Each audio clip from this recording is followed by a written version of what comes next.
way it started is I actually worked for the Eastlake Company, Eastlake Development Company at that time. I worked at the Information Center, and my kids were in elementary school at Eastlake Elementary, and we took a tour of Clearview Elementary in Terra Nova. And Clearview had some kind of a grant, I think, from Cox Communications or something. And we as a staff with the Eastlake Company took this tour, and it was amazing. That school was amazing. If we had our own foundation, you know, where the Eastlake schools would be like cream of the crop and top notch, you know, that would be ideal. Because when you have strong schools, you have strong communities. And so I knew it would be something that, you know, the Eastlake Company would embrace. And so I remember going to the president of the Eastlake Company at the time, and I said, hey, what do you think of this idea? And he said, oh, Barbara, that's a great idea. Run with it. And I'm thinking, well, I don't know how to start one. I mean, I've never done anything like that. I was on site council at Eastlake Elementary, but you know, I never really did PTA or anything like that. My neighbor across the street wrote grants for a living.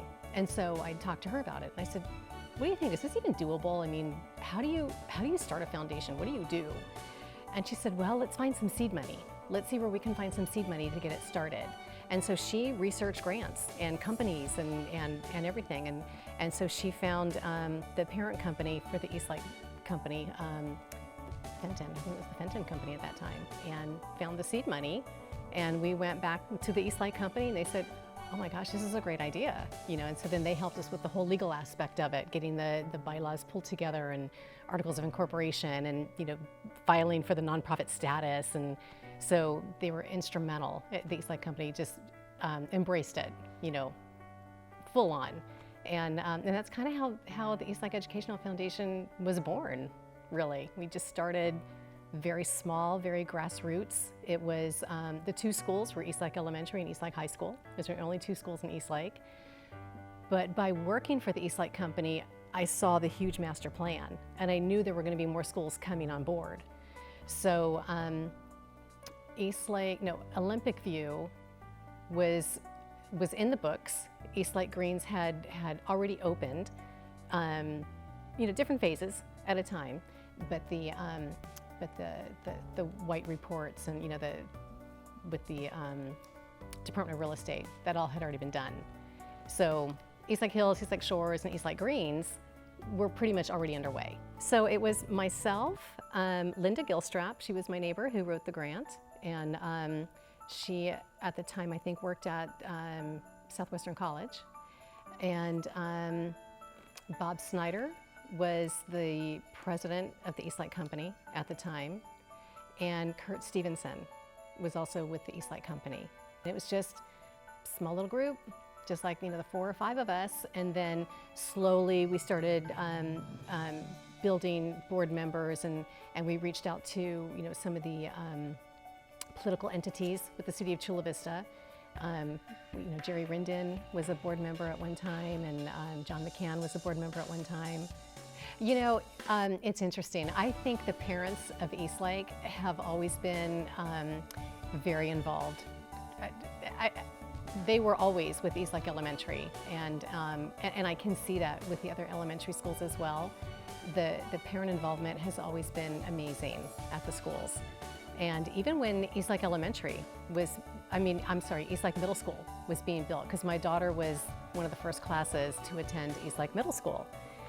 They opened up with just 7th graders, and that was, you know, her school. So again, you know, brand new school, the parents were involved and excited.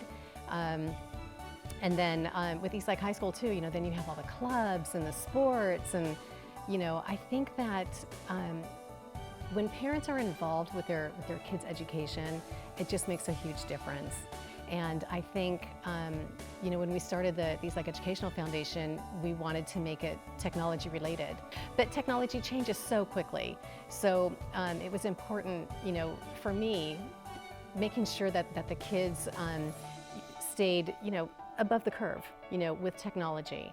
So, and funding, you know, as you know, sometimes comes very slowly, trickles down very slowly to the schools.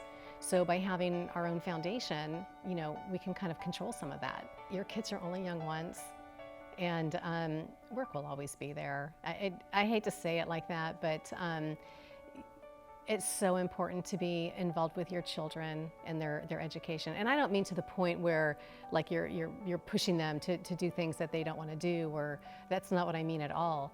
But ask them about their day, you know, and don't look for just the yes, no answers. Engage a little bit, you know, and ask, you know, what's going on at school, and or, you know, what did you learn today? What was the most favorite thing that you learned in school today? You know, what was the best part of your day? You know, and I think if you just have those conversations, it doesn't necessarily have to be at the dinner table. You know, that might be ideal, but that can't always happen, you know, especially as the kids get older and you've got, you know, Little League and soccer and, you know, drama class and karate. You know, kids are busy, parents are busy, you know, but you have to find that time, you know, to stay engaged, to stay connected. I have a great relationship with my children. You know, I mean, they're young adults now, you know, but we still call each other, you know. I'm empty nesting, you know, but we still call each other, you know, and check in on, hey, Mom, how was your day today? I love it when my kids do that, you know, and I think that by having that kind of relationship with your children as they're growing, and I get it, you know, as they grow, they might not always want you around, but it's important that they know that you're there. East Lake is such a unique community. It truly is. I grew up in a small town, as you know. You know, I grew up in Coronado, and Coronado is very tight. You know, everybody knows everybody, and the kids all grow up together, and you know, they're lifelong friends. And I still have my friends from Coronado when I went to school. I see East Lake kind of that same way. You know, it is still kind of a small town in a big town. I mean, the city of Chula Vista is what, the second largest city in the county, but East Lake has always been, and I think it always will be, kind of its own unique small town atmosphere. And you know, I give some of that credit to the homeowners associations, to be honest with you, because they created a lot of great activities and events for the residents to have. You know, there's the Easter egg hunts and breakfast with Santa, and you know, the craft fair, and you know, they do things for the residents, you know, through the homeowners association, and it's those same community members that are going to the schools. You know, so I think that having that sense of community is really important, and I think that that's something that the East Lake Company embraced early on, and thought, you know, we're going to do something a little bit different. And I mean, the East Lake Company was the East Lake community was one of the best communities for what, 10 years running, or I lost track. I mean, it was voted as the best new community for years. And there's a reason behind that, you know, because everybody loves living in East Lake. I'm so proud of where it is today, you know, from where we started. I don't want to cry. Keep it together. But honestly, I always imagined that it was going to be this amazing entity. I knew that we had the strength of the community behind it, and the support of the East Lake Company behind it. I couldn't be more proud of where it is, you know, and how much money has been given to the schools. I mean, that, Susan said it earlier, that it takes a village. That's the village. You know, that's everybody coming together to make sure that our kids are provided for and they're taken care of. Because people wanted to be a board member and they wanted to help the schools. And, you know, bottom line, it comes down to the kids, right? All comes down to the kids. So when you do it, you know, when you do it for the right reason, things they just fall into place and it just works out. Where's the foundation going from here? You know, it can only go up. It's just, you take a look at, you know, people always say history repeats itself, you know, and you take a look at the history, you know, where have we been and where are we going? And it's just on such a great track right now.